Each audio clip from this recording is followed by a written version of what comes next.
This phone, ever seen it before? Recognize it at all? I'm guessing no, unless you were living in Japan back in 2008, before smartphones took over the world. And right now, you're probably asking, Patricia, why on earth are you talking about phones? Well, believe it or not, this was actually a key stepping stone responsible for keeping Kingdom Hearts alive to this day. You see, KH2 was Nomura's swan song for the series. He was done. He was satisfied. That is, until late one night while he was having a discussion with his colleagues about cell phones. At the time, mobile technology was advancing very quickly, and developing deeper games on phones was looming in the realm of possibilities. Nomura jumped at the opportunity and came up with a game concept where he'd put players in a playground environment. Director Hajime Tabata expanded on this by suggesting to make it like Disneyland, where players could experience various attractions in one place. And the moment Disney was brought up, we all know what follows. Now that Kingdom Hearts was back in the picture, the team began brainstorming. Soon enough, their thoughts led them to a mobile title released a few years back called Before Crisis FF7. This game had an episode mode and a free roaming mode, both of which went hand in hand with Nomura's playground idea. Taking Before Crisis as the base, he gave this new Kingdom Hearts game the same structure, except the gameplay in each episode would keep changing up, ranging from action to RPG to platforming, all the way to front and side scrolling. Let me ask you, do you like the controls on mobile? For me, anything complicated? No. But simple? Then sure. Nomura knew this all too well, so he opted to keep technical fights to a minimum, while mini-games to the maximum. Released in November of 2008 for the NTT Docomo, the game was called Kingdom Hearts Coded. Remember how Tabata wanted to make it like Disneyland? Well, it won't happen in Coded, but it will in its sister game, Kingdom Hearts Mobile. Welcome to Avatar Kingdom. This came out the following month, and all I can say is, if Disneyland and Kingdom Hearts had a baby, this is it. Players were able to customize their own avatars, download wallpapers, meet up with friends, and play minigames together, all in this cute, charming theme park looking environment. Unfortunately for us, neither title made it outside of Japan due to compatibility issues with Western phones, which ultimately led to a remake of the game in 2011 called Kingdom Hearts Recoded. It was planned to be a WiiWare title at first, but that changed quickly after DS sales skyrocketed. The story carries off after the main events of Kingdom Hearts 2. As Jiminy goes over his journal entries, he spots a mysterious line saying, "Their hurting will be mended." He takes this to the attention of King Mickey and proceeds to view all its data on a computer. Soon realizing there was a huge virus infestation, the gang teams up with Data Sora, a digital version of the real Sora, to see what on earth was going on. Okay, then I'll go bash the bugs for you. Data Sora, real Sora. Data Riku, real Riku. There's even one part where Data Sora travels into Data Riku's memories from the Data world. I don't think that there's a better time to say this, but welcome to Kingdom Heartception. Nomura claims he was aiming for a simple, compact story, but clearly it didn't turn out that way. The whole idea of a data version of Sora arose from Nomura simply not knowing how to accommodate newcomers to Kingdom Hearts. By making the Sora start from scratch, the problem was solved. As for the gameplay, it's surprisingly good. If you've ever wondered what Kingdom Hearts was like as a turn-based RPG, look no further. And without a doubt, it seems like Nomura took a page out of Paper Mario with those reflex commands. But nonetheless, it turned out great. On the other hand, are you a big fan of platforming? Recoded's got you covered here as well. These virus blocks act as Data Sora's platforms throughout the game. At first glance, I thought this was just a tacked-on gimmick. But once the game started introducing blocks with varying effects, it turned out pretty fun. Another unique feature was the cheat tuner. Inspired by the freedom to adjust difficulty in The World Ends With You, director Hiroyuki Ito decided to give players the ability to fully customize item drops versus enemy power levels. And that's only one cheat tuner. There are a whopping 4 more. Overall, Recoded has a boatload of neat things that you won't experience in any other KH game, and each style certainly holds its own. Nomura was slowly getting the hang of the DS's capabilities, especially with his other popular title that hit the shelves in 2007, called The World Ends With You.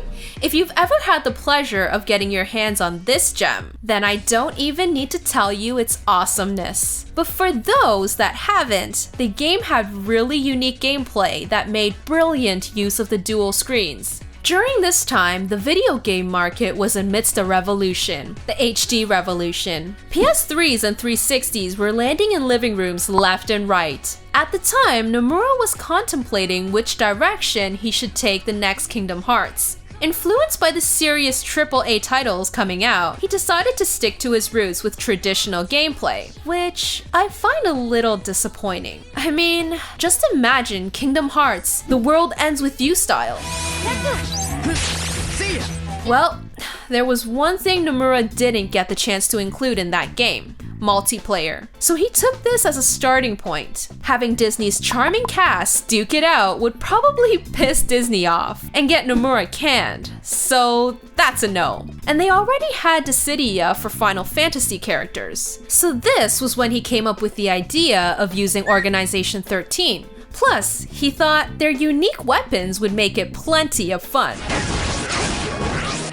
With Organization 13 in the limelight, this was the perfect opportunity for Nomura to explain Roxas's ties with them, and the events leading up to KH2. Though instead of the freedom we usually got, things were split into missions. First and foremost, Nomura wanted this title to be portable friendly, where gamers could play in short bursts. There were initially going to be a whopping 358 missions. Clearly, that was way too many. So it was cut down to 150, then to 93. The game was released in September of 2009, called Kingdom Hearts 358 over 2 days.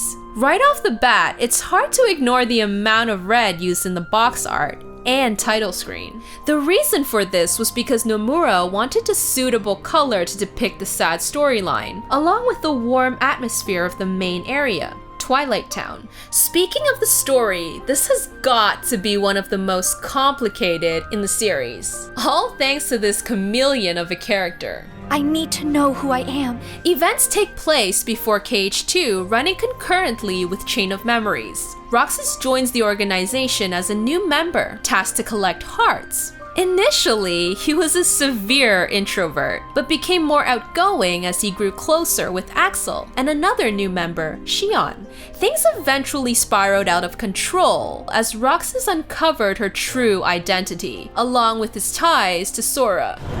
That's all that's left in your heart. Alright, 2 things that stood out in this game. One is totally awesome, and the other is completely abysmal. So, let's start off with the good.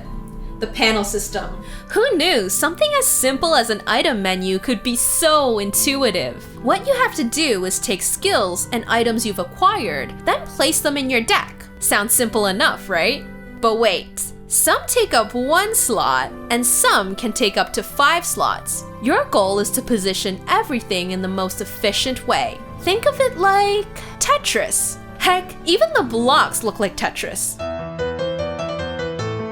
Okay, now for the bad. So as you know, the game is split into missions, which although is a tad linear, most of them weren't bad at all, except for the recon missions. These made me want to pull my hair out. So for some odd reason, every time Roxas enters a new world, he has to scout the area for clues. Now I get it, it's a new place, you gotta get familiar with it. But this did not need to be a full-blown mission every time.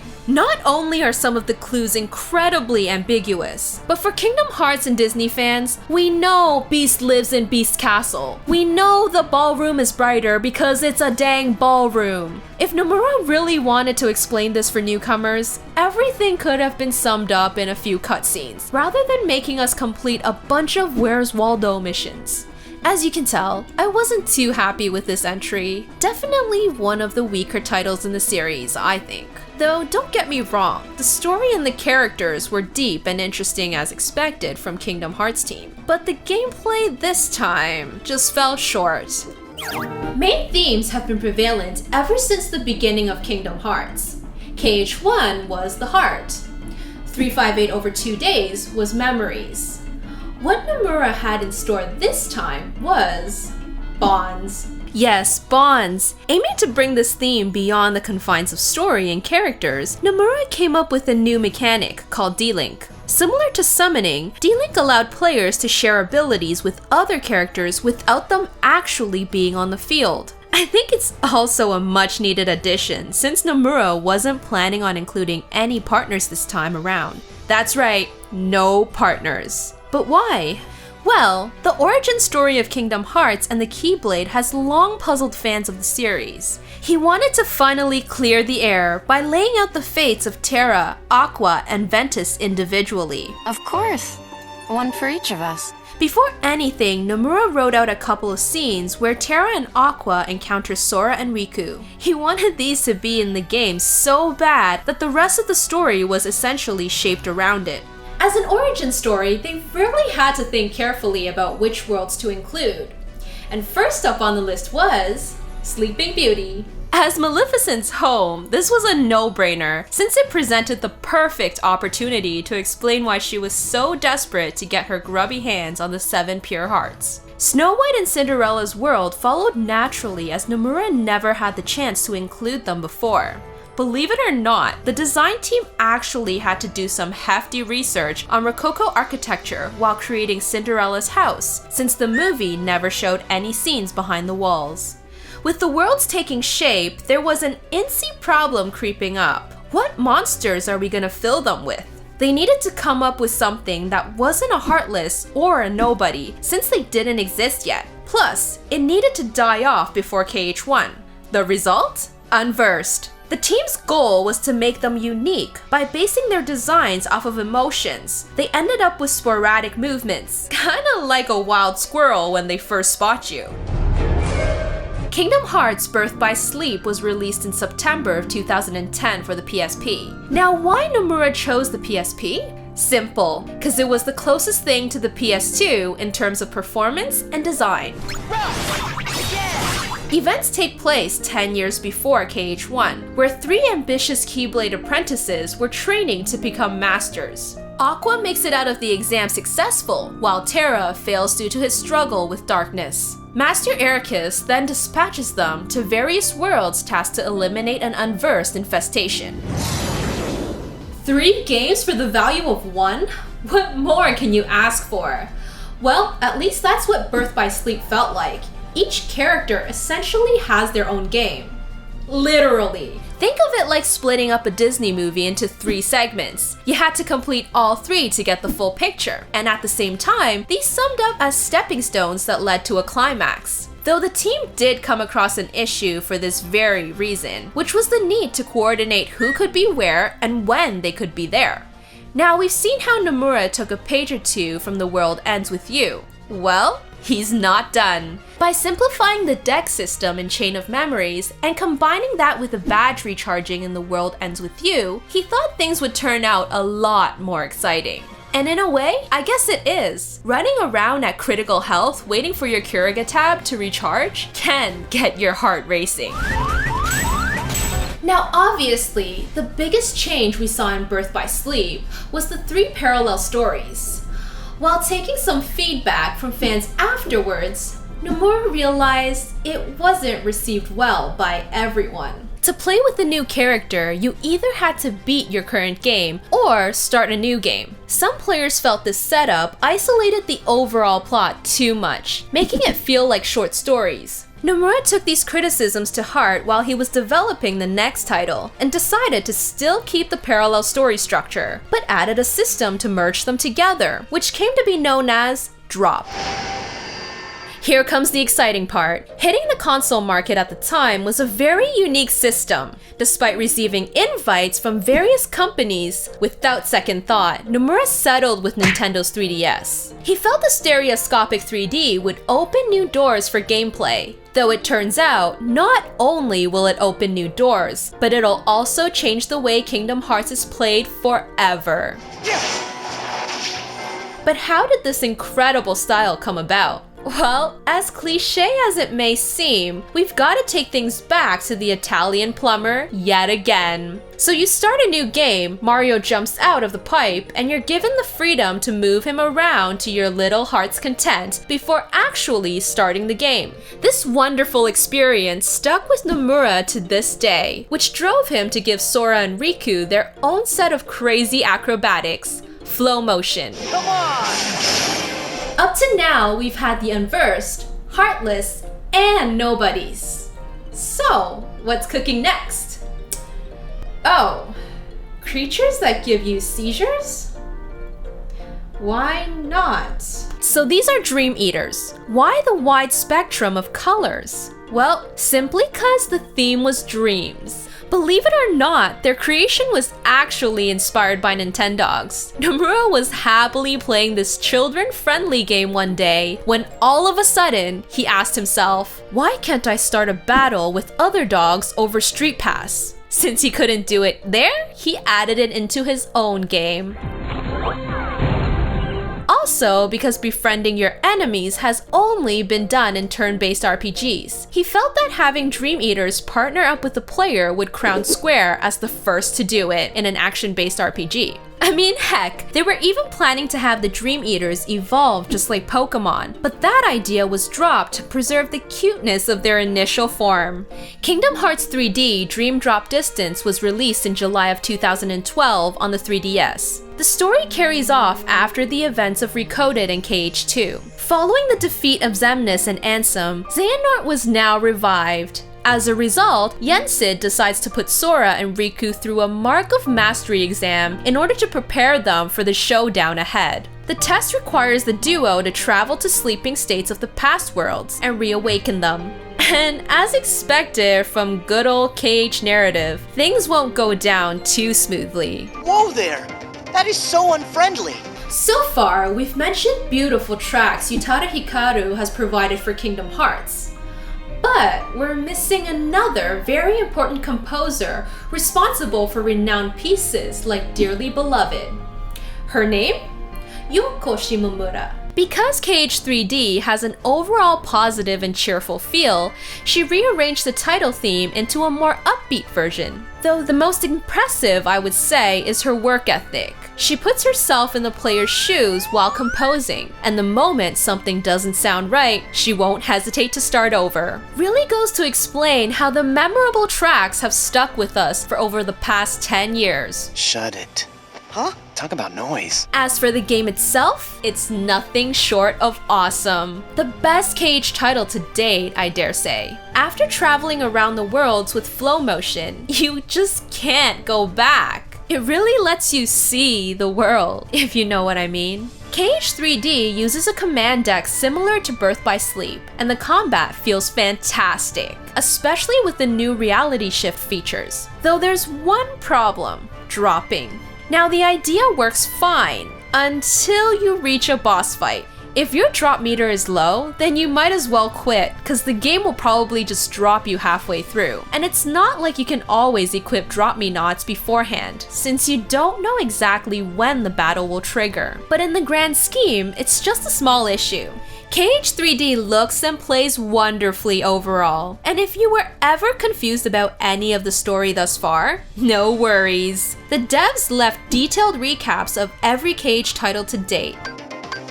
The following year, Nomura enlightens us with an HD remake of Kingdom Hearts Final Mix, Chain of Memories, and remastered cutscenes from 358 over 2 days, all packed into what's called Kingdom Hearts HD 1.5 Remix. Just 1 month after, fans were again treated to a surprise announcement of an upcoming Kingdom Hearts HD 2.5 remix. It's the same setup as 1.5, except it'll be HD remakes of Kingdom Hearts 2 Final Mix, Birth by Sleep, and remastered cutscenes from Recoded. But what fans were truly itching for wasn't remakes.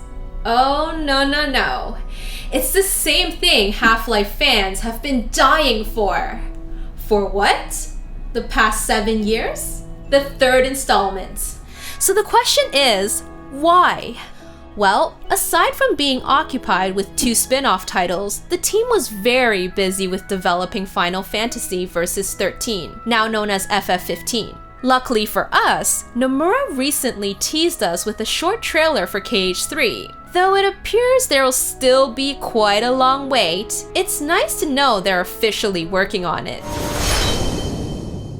For some of us, Kingdom Hearts takes us back to our childhood. Back when we had our freedom, our innocence, when our imaginations could run wild. Back when we had our hopes and dreams, and believed anything was possible. Before we realized just how nasty the world can be. Kingdom Hearts sort of acts like a time capsule for our memories. Memories of better times. Thinking of you wherever you are.